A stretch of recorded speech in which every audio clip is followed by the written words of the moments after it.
ఓం విఘ్నేశ్వరాయ నమ. శ్రీమద్భాగవతము 80వ అధ్యాయము. శ్రీకృష్ణుడు గోవర్ధన పర్వతాన్ని ఎత్తటము. ఒకనాడు నందుడు, ఉపనందుడు మొదలైన ఇతర పెద్దలందరినీ కూర్చోబెట్టుకుని సమాలోచన చేస్తున్నాడు. కృష్ణ భగవానుడు ఈ విషయం తెలుసుకున్నాడు. అంతకుముందు చతుర్ముఖ బ్రహ్మగారికి అహంకారం వచ్చినట్లు ఇంద్రుడికి కూడా అహంకారం వచ్చింది. నా అంతటి వాడిని నేను, పరబ్రహ్మమేమిటి, నాకు అధికారం ఇవ్వటం ఏమిటి, నేనే వర్షం కురిపించటానికి అధికారిని అని ఒక అహంకృతి ఆయనలో పడసూపింది. పరమాత్మ ఇంద్రునికి పాఠం చెప్పాలి అనుకున్నాడు. చతుర్ముఖ బ్రహ్మగారికి అహంకారం వచ్చినట్లు ఇంద్రుడికి కూడా అహంకారం వచ్చింది. నా అంతటి వాడిని నేను, పరబ్రహ్మమేమిటి, నాకు అధికారం ఇవ్వటమేమిటి, నేనే వర్షం కురిపించటానికి అధికారిని అని ఒక అహంకారము ఆయనలో పడసూపింది. పరమాత్మ ఇంద్రునికి పాఠం చెప్పాలి అనుకున్నాడు. అందుకని ఒక లీల చేయబోతున్నాడు. తండ్రి దగ్గరకు వెళ్ళాడు. అక్కడ పెద్దలందరూ కూర్చొని సమాలోచన చేస్తున్నారు. వాళ్ళ దగ్గరకు వెళ్ళి, నాన్నగారు, పెద్దలైన వారికి అమరికలు ఉండవు కదా, వాళ్ళేదైనా మంచి విషయమైనప్పుడు అది పెద్దలు చెప్పినా చిన్నవాళ్ళు చెప్పినా వారి సలహా వింటారు కదా, అందుకని నేను మిమ్మల్ని అడుగుతున్నాను, నాకు చెప్పవచ్చు అని మీరు అనుకుంటే మీరు దేని గురించి ఆలోచన చేస్తున్నారో నాకు చెప్తారా అని అడిగాడు. అప్పుడు నందుడు, నీకు తప్పకుండా చెప్తాను, ఇందులో అంత పెద్ద విచిత్రం ఏముంది, వచ్చి కూర్చో అన్నాడు. మనము యజ్ఞం చేస్తే యజ్ఞము చేత ఆరాధింపబడిన దేవేంద్రుడు ప్రీతి చెంది వర్షం కురిపిస్తాడు. వర్షం కురిపిస్తే గడ్డి పెరుగుతుంది. గడ్డి పెరిగితే ఆ గడ్డిని మన పశువులు తింటాయి. బాగా గడ్డి తింటే పాలనిస్తాయి. ఎక్కువ పాలిస్తే మనకు ఐశ్వర్యం వస్తుంది. దీనికంతటికీ మూలము ఇంద్రునికి యజ్ఞం చేయటంలో ఉంది. ఆ యజ్ఞం చేత ప్రీతి చెంది ఇంద్రుడు వర్షం కురిపించాలి. అందుకని మేము ఇంద్రునికి యజ్ఞం చేద్దాం అనుకుంటున్నాము. ప్రతి సంవత్సరము ఇలాంటి యజ్ఞం చేస్తూ ఉంటాము. ఈ సంవత్సరం కూడా యజ్ఞం చేద్దాం అనుకుంటున్నాము అన్నాడు. కృష్ణుడు శ్రీకృష్ణుడు ఇంద్రునికి బుద్ధి చెప్పాలి అని అనుకున్నాడు కదా, అందుకోసమే ఈ సమయంలో తండ్రి వద్దకు వచ్చాడు. అప్పుడు కృష్ణుడు తండ్రిని మాయ చేసి మాట్లాడుతున్నాడు. ఇలా అన్నాడు, నేను ఇలా చెప్పానని అనుకోవద్దు. ఎవరైనా సరే వారు చేసిన కర్మలను బట్టి ఆయా స్థితులకు చేరతారు. ఎవరు చేసిన కర్మ వలన వానికి గౌరవము కానీ, సమాజంలో ఉన్నతమైన స్థానం కానీ, జన్మ కానీ కలుగుతుంది. అలాంటప్పుడు ఎవరి గొప్పతనానికి కానీ, ఎవరి పట్నానికి కానీ వారి చేసిన కర్మే ఆధారము. ఆ కర్మ ఫలితమే ఇస్తుంది. మనం చేసిన కర్మ వల్లనే మనం ఐశ్వర్యాన్ని పొందగలిగాము. అలాంటప్పుడు ఎవరి గొప్పతనానికి కానీ, ఎవరి కష్టానికి కానీ వారు చేసిన కర్మే ఆధారము. ఆ కర్మే ఫలితాన్ని ఇస్తుంది. మనం చేసిన కర్మ వల్లనే మనం ఐశ్వర్యాన్ని పొందగలిగాము. పశు సంపద మన ఐశ్వర్యము. మనం పశువులను పోషించుకోవటానికి గోవర్ధనగిరి గడ్డిని ఇస్తుంది. ఈ కొండ మీద మన పశువులు మేస్తున్నాయి. మన కంటికి కనపడి మనకు రోజు గడ్డి ఇస్తున్నది గోవర్ధనగిరి. మీరేమో కంటికి కనపడని ఇంద్రుడికి యజ్ఞం చేస్తా అంటున్నారు. మీరు యజ్ఞానికి కంటికి కనపడే గోవర్ధనగిరికి చెయ్యాలి. అందుకని ఇంద్రయాగం వద్దు, మనము గోవర్ధనగిరికి యాగం చేద్దాము అన్నాడు. శ్రీకృష్ణుని మాటలకు నందుడు ఆశ్చర్యపోయి, నువ్వు చెప్తున్నది నిజమే, కానీ ఏదైనా యాగం చేస్తే దానికి ఋషిప్రోక్తమైన ఒక సంకల్పం ఉంటుంది కదా, నువ్వు గోవర్ధనగిరి యాగం అంటున్నావు, దానికి పూజ ఎలా చెయ్యాలో నీకు తెలుసా అని అడిగాడు. అప్పుడు దానికి ఇంద్రయాగానికి ఏవేవి సరుకులు తెచ్చేవారో ఆ సరుకులనే తీసుకొచ్చి పూర్వం ఏ పదార్థాలను వండించారో వాటిని ఈ యాగానికి కూడా వడ్డించండి. కానీ పూర్వం వీటన్నిటినీ పట్టుకెళ్ళి ఓం ఇంద్రాయ స్వాహ అని అగ్నిహోత్రంలో వేసేవారు. ఇప్పుడు నేను చెప్పిన యాగంలో ఇవన్నీ తీసుకొచ్చి ముందు బ్రాహ్మణులను కూర్చోబెట్టి వారికి మధుర పదార్థాలను పెడతారు. వారు తిన్న తర్వాత మిగిలిన పదార్థము బ్రాహ్మణోచిష్టకమవుతుంది. అది మనల్ని రక్షిస్తుంది. అందుకని ఆ మిగిలిన పదార్థాన్ని మనమందరం అరమరికలు లేకుండా తినేద్దాము. తరువాత కుక్కలు మొదలైన వాటికి పెడదాము.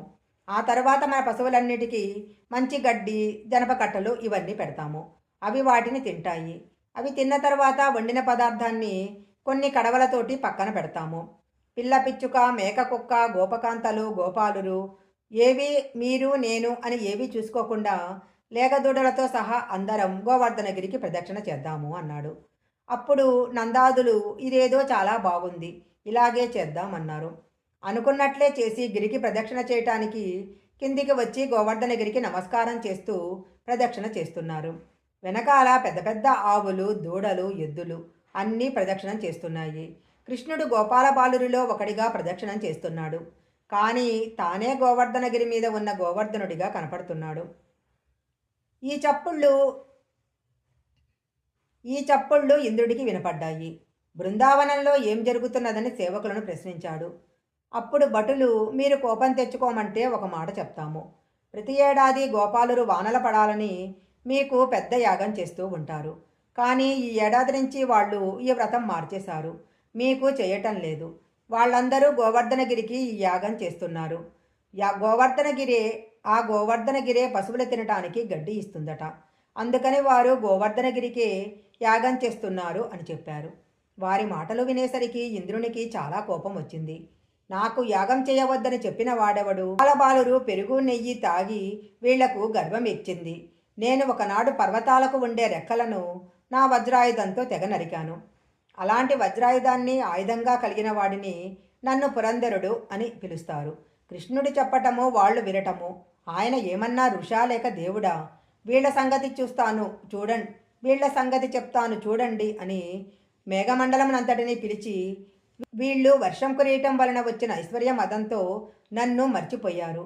కాబట్టి వెంటనే వెళ్ళి బృందావనమంతా చీకటి అయిపోయేటట్లు కమ్మేయండి, పిడుగులు కురిపించండి, మెరుపులు మెరిపించండి. ఆ దెబ్బలకు గోవులు చచ్చిపోవాలి, జనులు చచ్చిపోవాలి. భూమికి ఆకాశానికి తేడా తెలియకూడదు. ఏనుగు తొండాలంత లావుదారలు పడిపోవాలి. భూమంతా జలంతో నిండిపోవాలి. నేను వజ్రాయుధం పట్టుకొని ఐరావతం ఎక్కి మీ వెనకాల వస్తాను అన్నాడు. ఇక్కడ గోపాలకులు గిరిప్రదక్షిణ పూర్తి చేసుకొని వచ్చారు. ఆవులు దూడలు ఇంకా ఇంటికి వెళ్ళలేదు. ఈలోగానే బృందావనమంతా గాఢాంధకారం అయిపోయింది. ఇంతకుముందు ఎన్నడూ వినని రీతిలో పిడుగులు పడిపోయాయి. ఆకాశమంతా మెరుపులు. ఆ మెరుపులలో వచ్చే కాంతిని అక్కడ గోవులు, ఎద్దులు, దూడలు తట్టుకోలేకపోతున్నాయి. అవి ఎక్కడివక్కడ కూలబడిపోయాయి. ఇప్పుడు గోపకులు, కృష్ణ రక్షించాలి, మిగిలిన ప్రాణాలు పోకముందే కాపాడు అన్నారు. పరమాత్మ ఒక్క క్షణం కూడా ఆలోచించలేదు. అక్కడే ఉన్న గోవర్ధన పర్వతాన్ని అవలీలగా అమాంతం పైకెత్తి తన చిటికెన వెలి మీద పట్టుకున్నాడు. చిరునవ్వు నవ్వుతూ ఏమీ కష్టపడకుండా ఒక పెద్ద గొడుగును పట్టినట్లు ఆ మహాపర్వతాన్ని పట్టుకున్నాడు.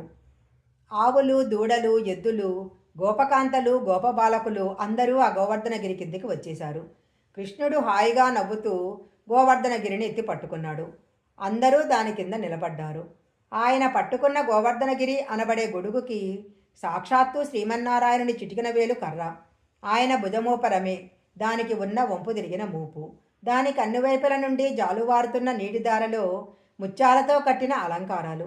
దాని కింద నిలబడి మమ్మల్ని ఏం చేస్తావని నవ్వుతున్న గోపకాంతల నోళ్లలో నుంచి వస్తున్న కాంతులు, అక్కడ పట్టిన రత్నదీపాలు, రత్న నీరాజనాలు.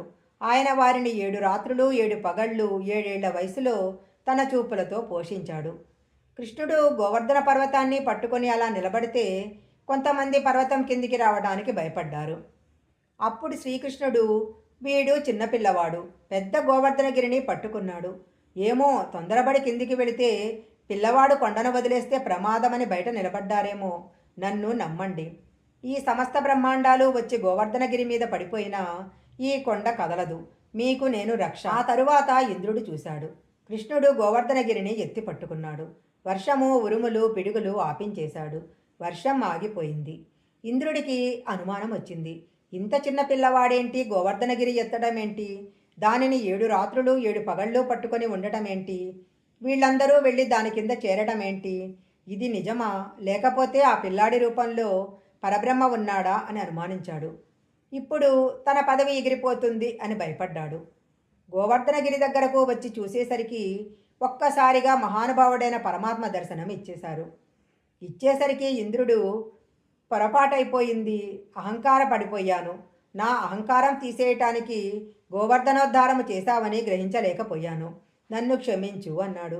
అప్పుడు శ్రీకృష్ణ పరమాత్మ, నీ తప్పును అంగీకరించావు కాబట్టి నువ్వు ఇంద్ర పదవిలోనే ఉండు. కానీ అంతటి వాడనని అహంకరించకు. నీ పైన ఉన్నవాడు, నీ యందు అంతర్యామిగా ఉన్నవాడు నీకు అధికారం ఇస్తే నువ్వు వర్షం కురిపించావు తప్ప నీ అంత నీకుగా అధికారం లేదు. నేనిచ్చాను కాబట్టి నువ్వు దానిని పొందగలిగావు అని గుర్తుపెట్టుకో అన్నాడు. ఇంతలో ఒక ఆశ్చర్యకరమైన సంఘటన జరిగింది. కామధేనువు స్వర్గలోకము నుండి పరుగు పరుగున వచ్చి, ఈశ్వర, నోరు ఉన్న మనుషులు కష్టం వస్తే ఎక్కడైనా దాక్కుంటారు. కానీ మా ఆవులు ఎద్దులు దూడలు నోరు లేని జీవాలు, వాటిని బయట కట్టేస్తారు. నువ్వు జగత్కర్తవు, జగన్నాథుడవు. మా కష్టం నీకు తెలుసు. అందుకే ఈరోజు నువ్వు గోవులను కాపాడావు. అందుకనే నిన్ను గోవిందా అని పిలుస్తూ నమస్కారం చేస్తున్నాను అంది. ఐరావతం పరుగు పరుగునా వెళ్ళి ఆకాశగంగలో ఉన్న వీళ్ళని ఐరావతం పరుగు పరుగునా వెళ్ళి ఆకాశగంగలో ఉన్న నీళ్లను బంగారు కలశాలతో తెచ్చి అభిషేకం చేసింది. కామధేనువు ఇచ్చిన ఆవు పాలతో దేవేంద్రుడు స్వహస్తాలతో కలశాలతో కృష్ణుడికి అభిషేకం చేశాడు. దేవతలు నాట్యం చేశారు. అప్సరసలు నృత్యం చేశారు. పుష్పవృష్టి కురిసింది. భగవంతుడు గోవిందుడయ్యాడు. ఎవరైనా 7 రాత్రులు 7 పగళ్ళు మాత్రమే బ్రతుకుతారు.